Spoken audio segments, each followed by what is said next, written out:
Great, yeah, yeah, still a couple months away, but also not that. Okay, we're getting ready to go live. Something additional.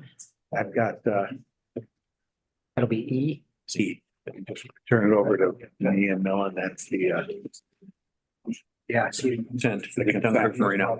Just twice it like that.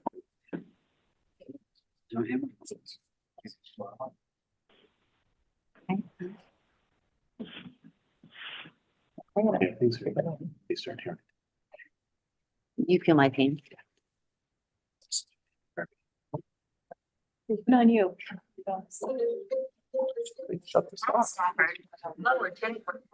I'm not here, Kevin. Yeah, shut it off. Good morning. I'd like to welcome everybody to the Board of Directors meeting for the Chautauqua County Industrial Development Agency. We're at the BWB Building, 201 West 3rd Street, Jamestown, New York. We're also streaming live via YouTube and Zoom.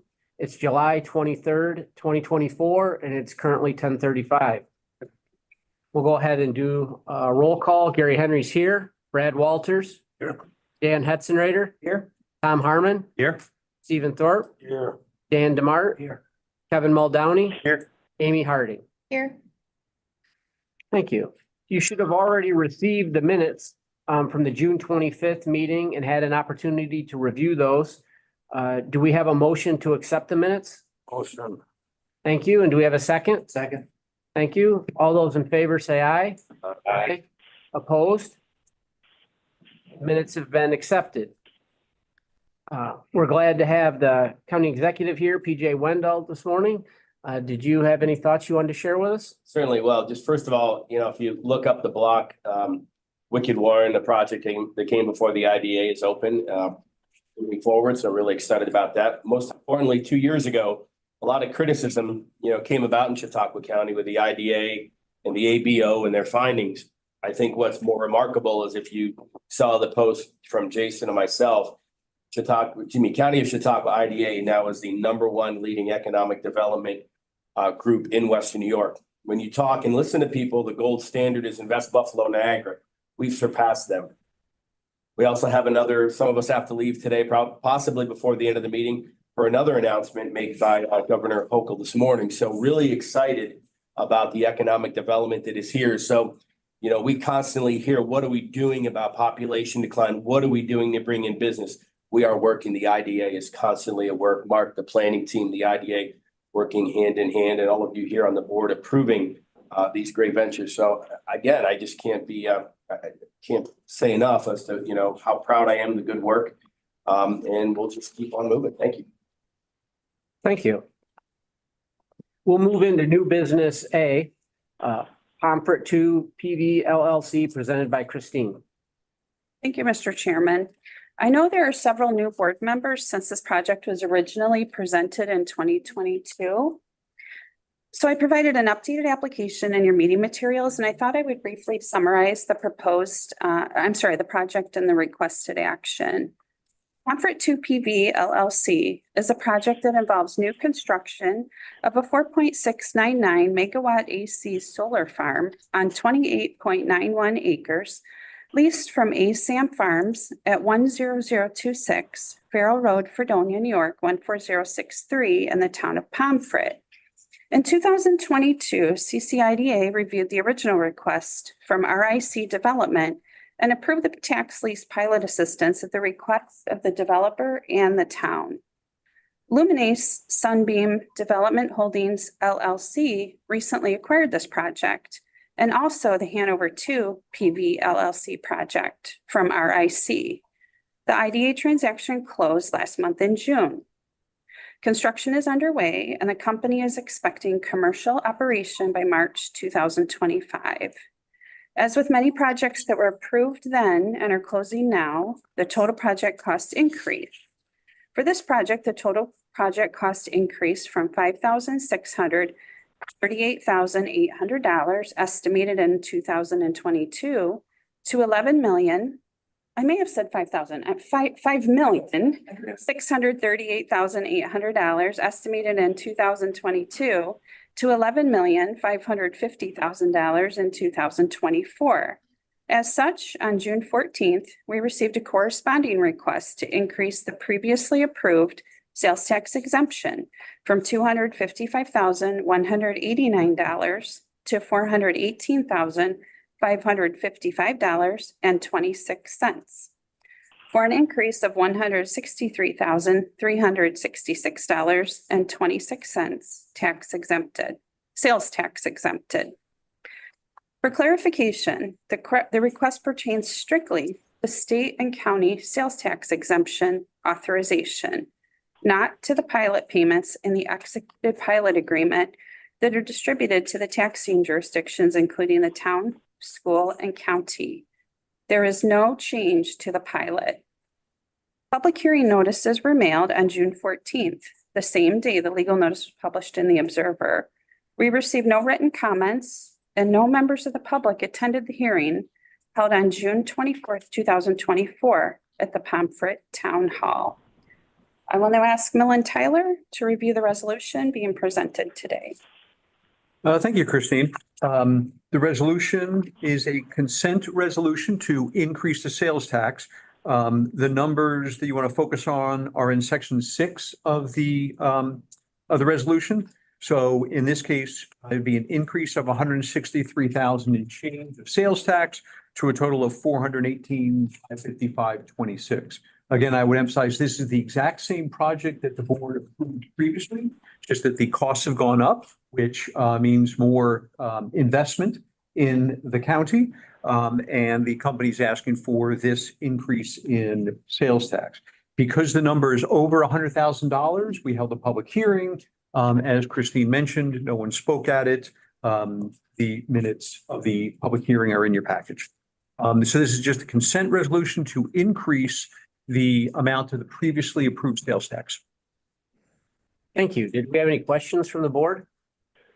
Just to be clear, this is Mark, just to be clear, it's sales tax exemptions, right? Increase the sales tax exemption. Yes. Yes. Yes, Mark, I Because agree. you just have, yeah, you kept saying increase the sales tax, it's increase the sales tax exemption, just to be clear. Yep, thank you. Brad, would you move new business A1 for us? Resolution 07232401. Consent resolution, Pomfret 2 PV LLC. Thank you. And do we have a second? And second it. Thank you. We'll go ahead and do a roll call vote. Gary Henry votes aye. Brad Walters. Aye. Dan Hetzenreiter. Aye. Tom Harmon. Aye. Stephen Thorpe. Aye. Stan Demart. Aye. Kevin Muldowney. Aye. Amy Harding. Aye. And the resolution is unanimously approved. We'll move into new business B, Hanover 2 PV LLC, presented by Christine. Thank you again, Mr. Chairman. Continuing on the topic of solar projects, the Hanover 2 PV LLC project was also originally approved in 2022. This project's updated application and public hearing transcript were also provided in your meeting materials, and I will provide a brief summary of this new request as well. Hanover 2 PV LLC is a project that involves new construction of a 4.75 megawatt commercial solar project located on Hanover Road in the town of Hanover on 29.5 acres leased from Don Verhaeg. In late 2021 and early 2022, CCIDA reviewed the original request, also from RIC Development, and approved the tax lease pilot assistance at the request of the developer and the town. As mentioned previously, Luminace Sunbeam Development Holdings LLC has also recently acquired this project. This IDA transaction similarly closed last month in June. Construction is underway, and the company is expecting commercial operation by December of this year. As stated in the last presentation, with many projects that were approved then and are closing now, the total project cost increased. For this project, the total project cost increased from $6,550,250 estimated in 2022 to $18,178,181 in 2024. As such, on June 14th, We received a corresponding request to increase the previously approved sales tax exemption from $296,400 to $415,205.94 for an increase of $118,805.94 sales tax exempted. For clarification, this request also pertains strictly to state and county's sales tax exemption authorization, not to the pilot payments in the executed pilot agreement that are distributed to the taxing jurisdictions, including the town, school, and county. There is no change to the pilot. Public hearing notices were also mailed on June 14th. The notice was published in the Observer. We received no written comments. 3 members of the public attended the hearing held on June 24th, 2024 at the Hanover Town Hall, and their comments, or some are actually articulated in the public hearing transcript that is included in your packet. I'm not sure if you wanted me to elaborate on that or just pass it over to you for the resolution. I'm not sure we need to. The transcript is in your package. Several people spoke. The town still remains very committed to this project. I will point out one thing. The eagle-eyed among you will notice that there's a typo in section 6. The number 415,205 should be 415,502.94. That's the total new increase. So these numbers are much the same as the one that we just approved in Pomfret. Same explanation. The project has not changed. Town still remains committed to it. And this is just an additional sales tax exemption request. Thank you. Dan Hetzenrader, can you move new business B1 for us? Resolution 07232402, consent resolution for Hanover 2 PV LLC. And do we have a second?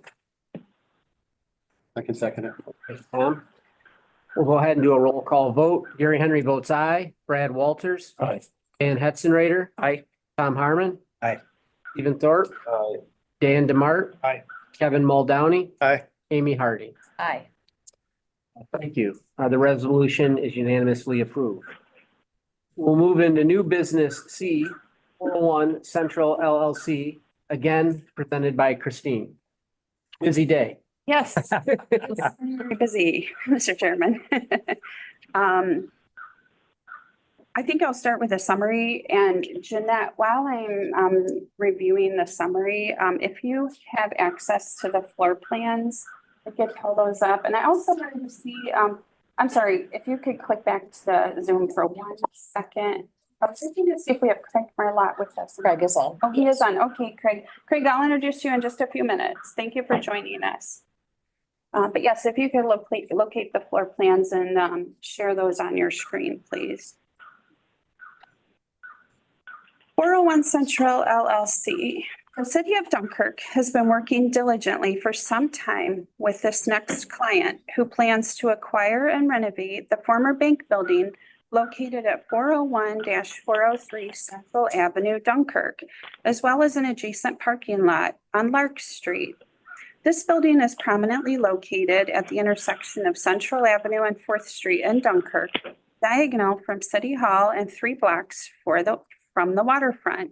And just a fun fact, I was previously the branch manager at this location when it was HSBC Bank, and that was about 15 years ago.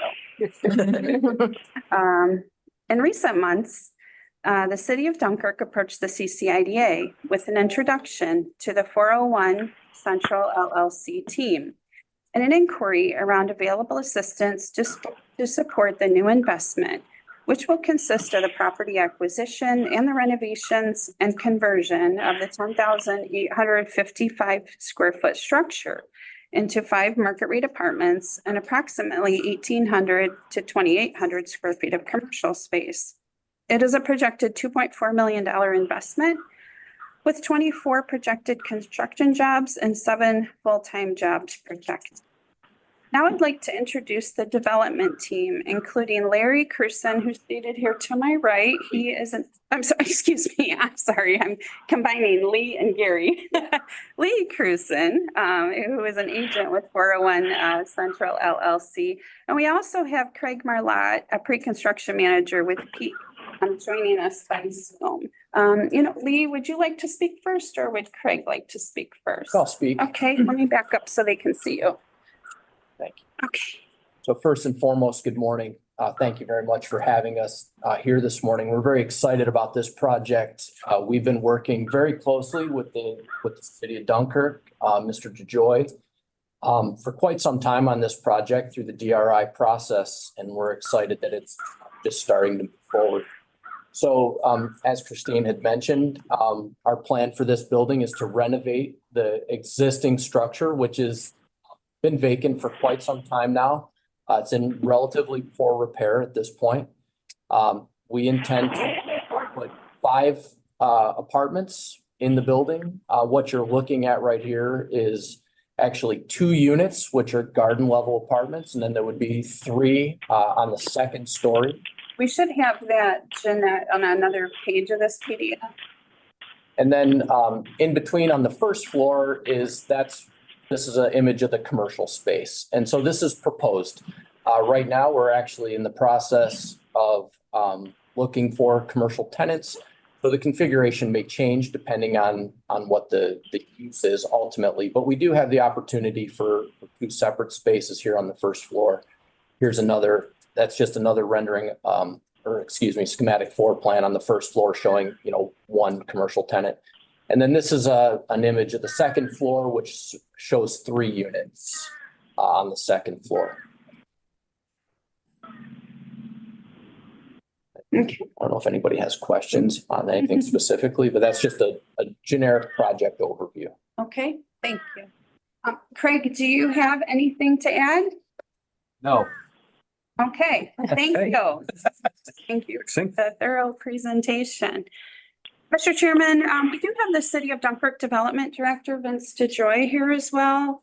And I'm sorry, I gotta revise my notes here. If the board would like him to speak on behalf of the city regarding the project, we've asked him to attend today. That'd be great. Okay, Mr. DeJoy? Mr. Chairman and board. I'm going to keep this very brief. You guys have been fantastic. They came into my office. I saw professional developers that had designers ready to go and basically almost on the fly try to make this adaptive reuse project fit and work. And they've been fantastic to work with during this DRI process. And they're going to breathe some new life into that corner in downtown Dunkirk. And we're just very excited. And, we want to give them all of our support in this project. And we appreciate support from CCIDA. Thank you. Now I'd like to ask Millen to please review the due diligence resolution and preliminary agreement. Sure, happy to. This is a due diligence resolution. Does not bind the IDA at all to this project, but it authorizes and instructs staff and council to start the due diligence. Due diligence would include holding a public hearing. It would include investigating SECRA. As has been noted, there is no deviation from your UTEP anticipated. This would be the adaptive use policy that you previously adopted. And one other comment is that, as everyone knows, there is a restriction on retail for IDAs. You're limited to 1/3 of the cost being retail. And if it's more than that, there are certain exceptions. Given the space of the retail is less than 1/3 of the total, and the fact that retail tends to be cheaper than residential, we don't think that that's an issue, but that's one more thing we're going to look at during the due diligence process. If the board votes on this resolution, we would do all that due diligence with staff and then come back to the board for final approval and the public hearing next month or, whenever the due diligence is done. Thank you. Did we have any questions from the board? Hearing none. Tom Harmon, would you move new business C1 for us? Absolutely. 07-23-24-03 due diligence resolution and preliminary agreement 401 Central LLC. Thank you. And do we have a second? I'll second that. Thank you. We'll go ahead and do a roll call vote. Gary Henry votes aye. Brad Walters. Aye. Dan Hetzenrader. Aye. Tom Harmon. Aye. Stephen Thorpe. Aye. Dan Demart. Aye. Kevin Muldowney. Aye. Amy Harding. Aye. And so the due diligence resolution is unanimously approved. We'll now move into new business E, Hill Wind Energy, presented by Rick. So the Ball Hill Wind Farm was actually the first wind farm we approved and the last one constructed. In between the time of your approval and the time of constructions, a couple things happened. The number of towers decreased, but the megawatt per tower increased. So this project was originally 29 towers at 100 megawatts. It ended up at 26 towers at 107.5 megawatts. This resolution is basically, these two resolutions are the fact that they owe us more money now for the pilot. So this, and they've agreed to it, no problems, the same rate and everything. So instead of 100 megawatts, they'll be paying on 107.1. So less towers, more money for the taxing jurisdiction. So it's all good. And Millen, you want to talk about the resolutions, please? Sure. Well, first we need to hold the deviation hearing. This was noticed to each of the affected tax jurisdictions that the IDA was going to be holding this deviation hearing by notice dated July 1. So notice being given, and as described by Rich, the pilot would increase by 7.5% from the existing due to the increase in the megawatts. Is there anyone from any affected tax jurisdiction that would like to be heard on this topic? Hearing none, I now close the public hearing. So there's two resolutions in front of you. One is the deviation approval. Approve the deviation from your UTEP. Again, your UTEP does not really deal with solar or wind, which is why each time we deviate. The deviation is a 7.5% increase from the existing pilot. And the consent resolution does exactly that. It is consenting to the increase. Now, as Rich pointed out, this is, I don't want to say a no-brainer because you all have to think about it, but it's fewer towers and more pilot money. So some might say that this is a win-win, but that's your conclusion, not mine. But those are the two resolutions. Thank you. Hey, Rich, how did we determine that they were producing more energy? Like going up, working with them all through construction and diligently, they were reducing the number of towers. They were very forthright with the fact that it went from 3.65 to 4.35 and there's less towers. And but we work with them every month. We're in contact with them, and I think they're already planning to send a check, which is due soon, at the end of this month. So we just communication, Gary. We're with them all the time, and they have to certify because the board wanted all the solar and wind farms to certify every year. What is your capacity of generation? And we get those documents from every project too. So they're pretty upfront about it. Well, great job following up on this and getting this additional revenue for the towns. Thank you. Steve, can we move both these resolutions at the same time? Yes, I think it's fine. Steve, would you move resolution D1 and D2? Resolution 07-23-24-04, deviation approval resolution, Ball Hill Wind Energy LLC, and resolution 07-23-24-05, consent resolution, Ball Hill Wind Energy LLC. And do we have a second? I'll second. You, Dan? We'll do a roll call vote. Gary Henry votes aye. Brad Walters. Aye. Dan Hetzenrader. Aye. Tom Harmon. Aye. Stephen Thorpe. Aye. Dan Demart. Aye. Kevin Muldowney. Aye. Amy Harding. Aye. And resolutions are both unanimously approved. We have an addition to our agenda. We're going to call it new business E, and that's going to be presented by Rich. Mark, did you want to talk about this or do you want Vince and I to talk about it? Yeah, I can start off at a high level. So a group of three gentlemen, which would be Steve St. George, Alan Steinberg, and John Atzrott, have been working with the current owner to purchase the marina. And the due diligence period on that purchase ended on Friday. And they're looking to potentially close in the next several weeks.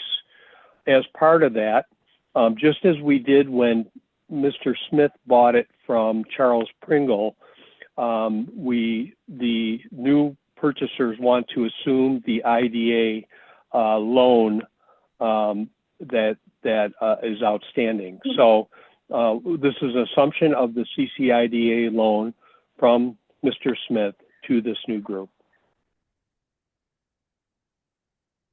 Okay. And Mr. Chairman, if I know Mr. DeJoy would like to say a few words about this as well. Yes, please. Thank you again, Mr. Chairman. Yes, indeed.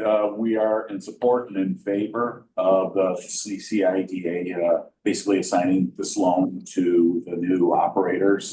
We have a great deal of confidence in Mr. St. George and his team, investors and operators. And we have some DRI funding that's going to improve it, $2 million on the east side of the marina that the city owns, and $1 million for some new docks and other improvements on the west side. So this is another fantastic project that's transformational catalyst for future investment, and the city of Dunkirk is very supportive of this team.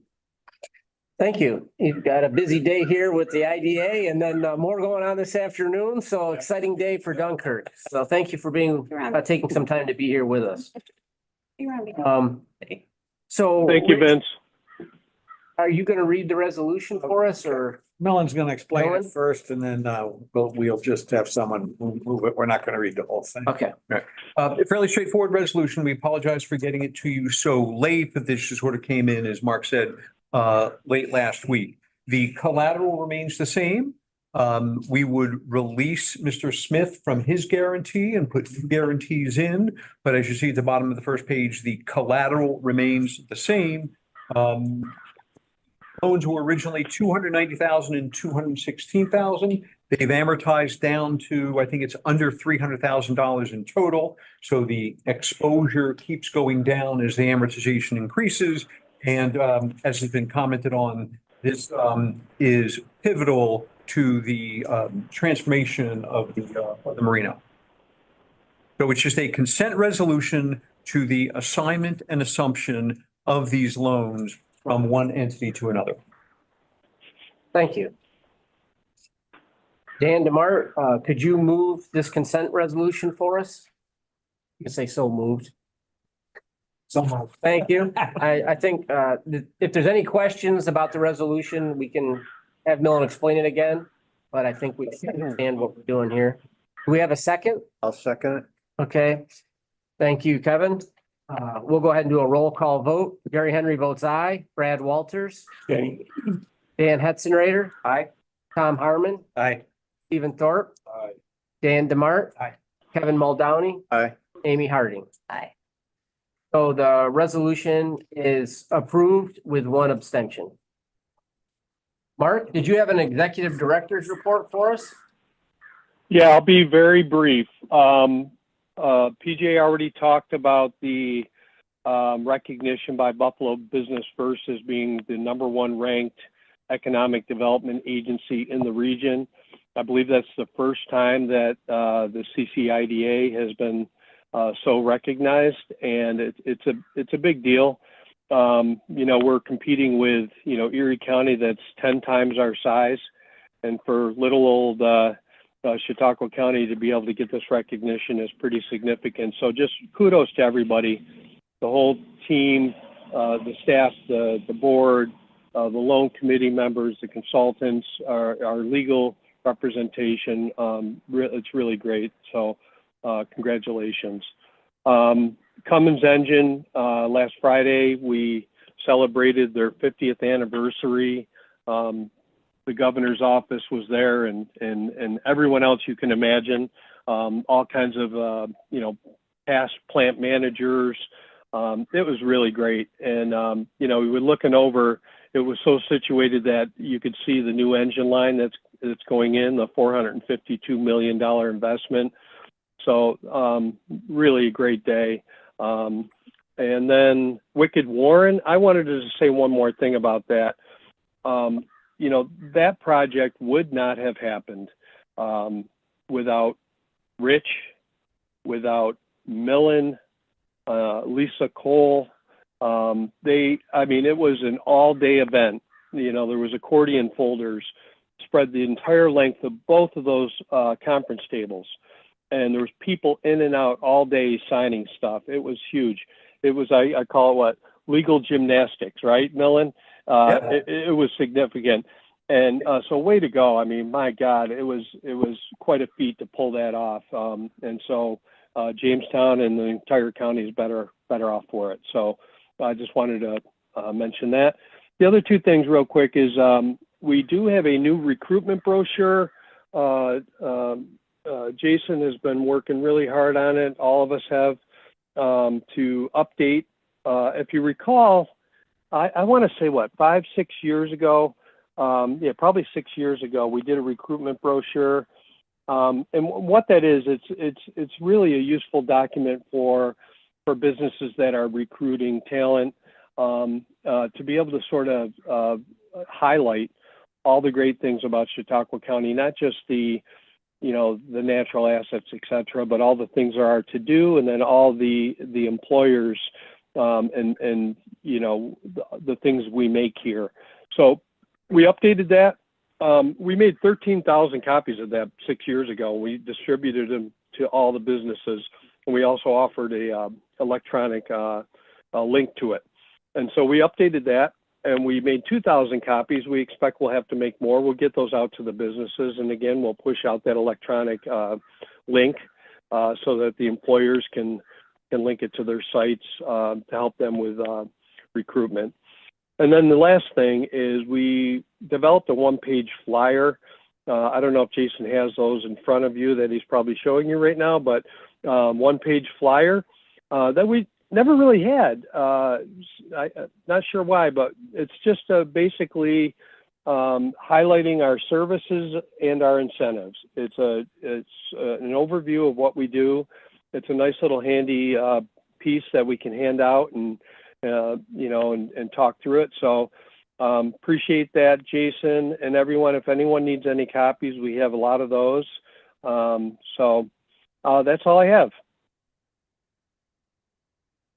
Thank you. And we hope you're enjoying your vacation, even though you had a little work today. Yeah, I am. It's a little rainy, so it's a good day to have this. Next, we'll move into treasurer's report. All right, for the IDA and its programs, we have in front of you the balance sheet as of 6/30/24.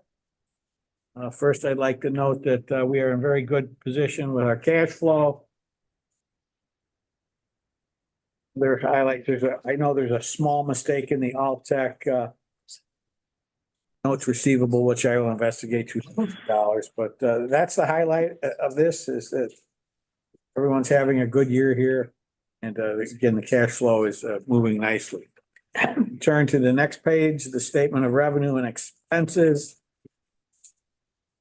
IDA is doing quite well. Northern Chautauqua Industrial. We've received from county capital funds and from county ARPA funds. You can see it shows an excess of revenue over expense there.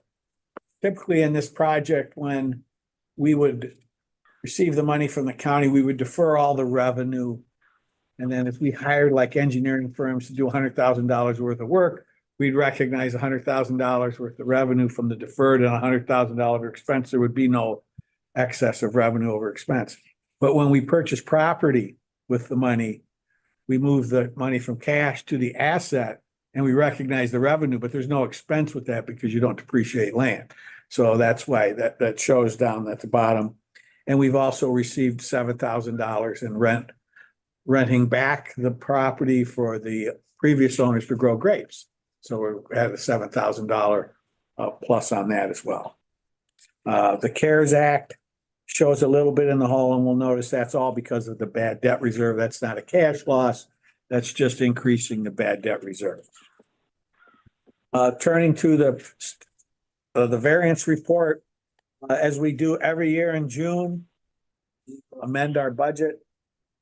So we have our current year actual showing us again in real good shape. The year-to-date budget and the current budget, which is a little outdated, and I'll talk about a few of those changes. So on the revenue side, it's always kind of a guessing game of when things are going to close, whether it's December or January. They can be a $400,000 swing, but our best guess as of right now will end up about $975. And the grant income from the North County Industrial, we're going to estimate will end up at 600 there, because whether we do consulting work now or we do it in January, February, or whatever. So this is again our best estimate. Under the payroll and benefits, you'll see the salaries went from 839 to 977. We have two things affecting that. We had previously, when we approved the budget last year, we had consultants and we had staff. Everybody has moved to the staff role. We no longer pay at the advice of council. We no longer do 1099s. Everyone is an employee there. Plus, I do have some money in there for the hiring of a new CFO that will be here at the same time I'm here, if you keep me till the end of the year or whenever. So those are the big changes there. The professional fees I adjusted. Some other things are up and down slightly a little bit, but we're still on track for a great year. And I would think next year would be even better from what we're seeing, Gary. So that's all I have on the statement of revenue and expense and the revised budget. If there are questions, I'll take them. Are there any questions from the board on the treasurer's report? Do we have a motion to accept the report? Make that motion. Thank you, Kevin. Do we have a second? Second. Thank you. All those in favor say aye. Aye. Opposed? The treasurer's report has been accepted. Do we need to go into executive session this morning? Yes, please. At this point, I would entertain a motion to go into executive session for the purpose of discussing the financial or credit history of a particular person or corporation. In particular, I would like to discuss the status of our loan portfolio and the financial and credit status of some of our borrowers. Do I hear such a motion? Thank you, Steve. Do we have a second? Thank you, Dan. All those in favor say aye. Aye. Opposed? Okay, we'll go into executive session. Mr. Chairman, while we're going into executive session, I think it's. Well, it'll just pick up that. Every now Same. and now Okay. it's spinning wheel of the work up, but it will Yes. stop spinning. Okay. Time to get out of here. When are you leaving for? 15 minutes. 2 minutes. We're shut through it. One. I kissed the governor. Yeah. That announcement. We are back in open session. I would like to report that there were no actions or votes taken during executive session, and therefore no minutes of the meeting were taken. Do we have any old business to come before the board? Hearing none, we'll consider the meeting adjourned. The next CCIDA board meeting will be August the 27th at 10:30. Again, meeting here at the BWB Building, and we'll be streaming live via YouTube and Zoom. Next, we'll move into the Board of Directors meeting for the Chautauqua Region Economic Development Corporation.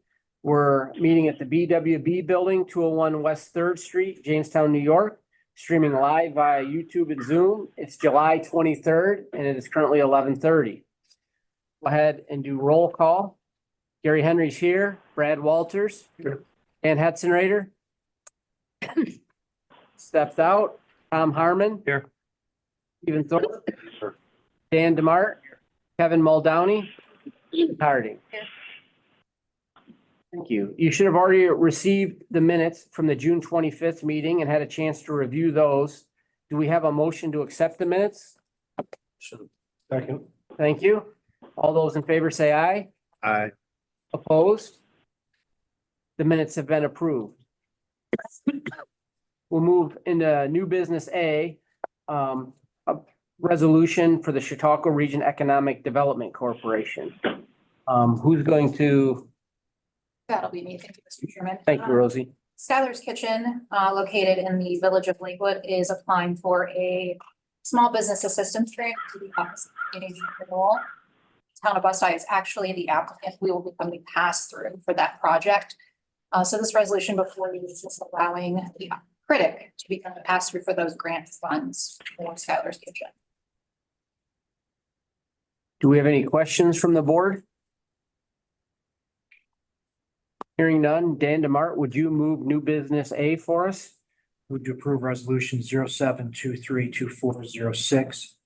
Chautauqua Region Economic Development Corporation shall enter into an agreement with the town of Busti and agreements with CHQ Ventures LLC.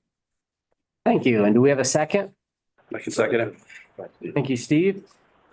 We'll go ahead and do a roll call vote. Gary Henry votes aye. Brad Walters. Aye.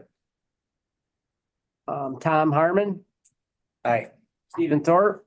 Aye. Dan DeMart. Aye. Kevin Muldowney. Aye. Amy Harding. Aye. So the resolution has been approved.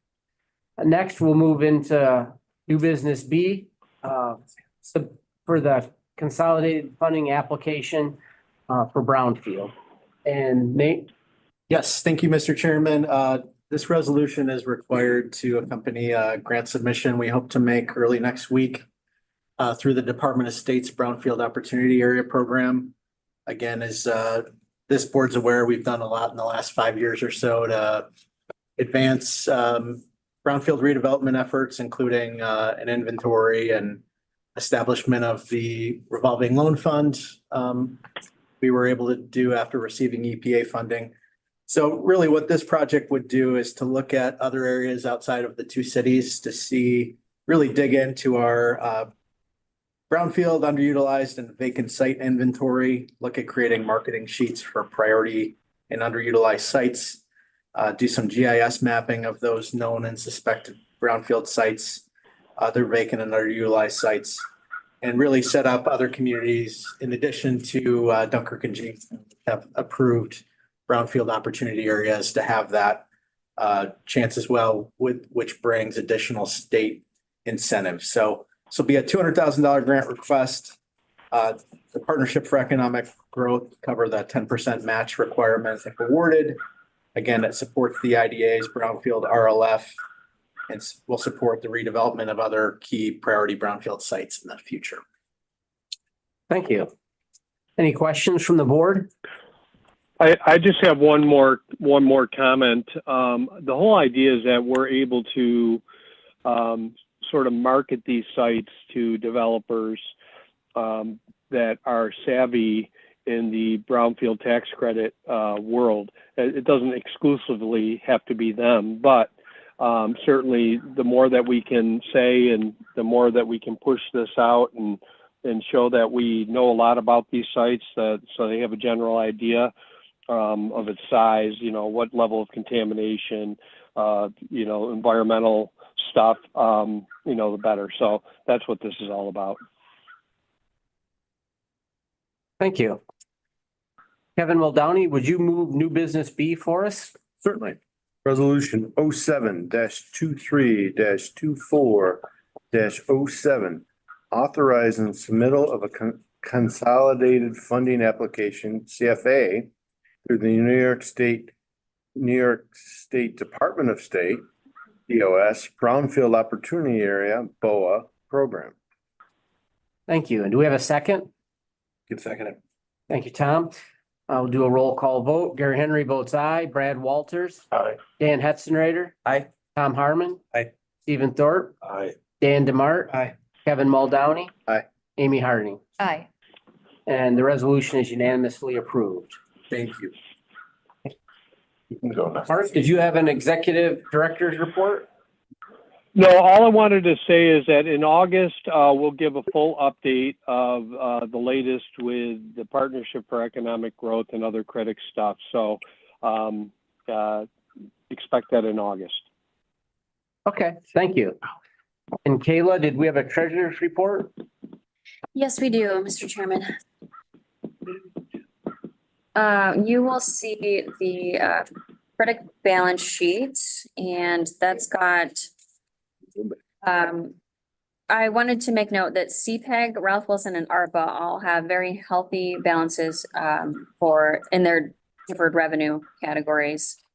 CREDC, that column has the negative 6,800 some in their current year equity, which is just the difference between the revenue recognized and the expense recognized as of June 30th.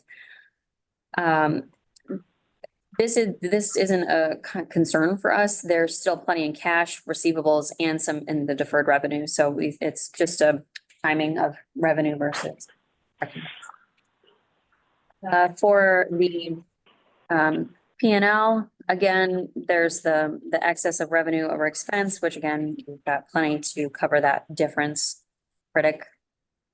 And everything else is going great. We're spending down the Ralph Wilson. The end of that contract is actually the end of June. So we're wrapping up the final expenses. And eventually that fund will be cleared off our books until we potentially start a new contract with them in possibly October-ish, right? Actually, the contract ends at the end of this month. Or you're right, sorry, at the end of this month. More to look for, more to come. I also have an updated budget. I didn't do the budget versus actual because we're revising the budget, but in July, you'll see, or in August, you'll see the July's report, actual versus budget. The only things to note here is we decreased the deferred revenue for CPEG by a small margin. We increased the payroll and benefits CPEG a bit. The Chautauqua River, we decreased the publicity and promotion a smidge.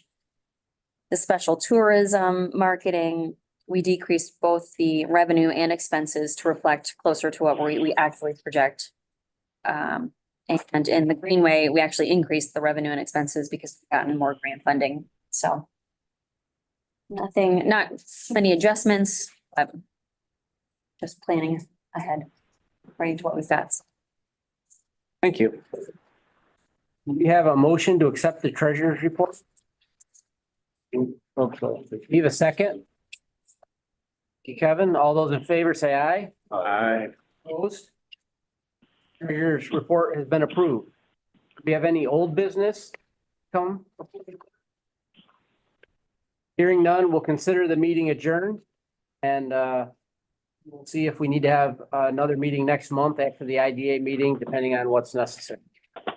Thank you.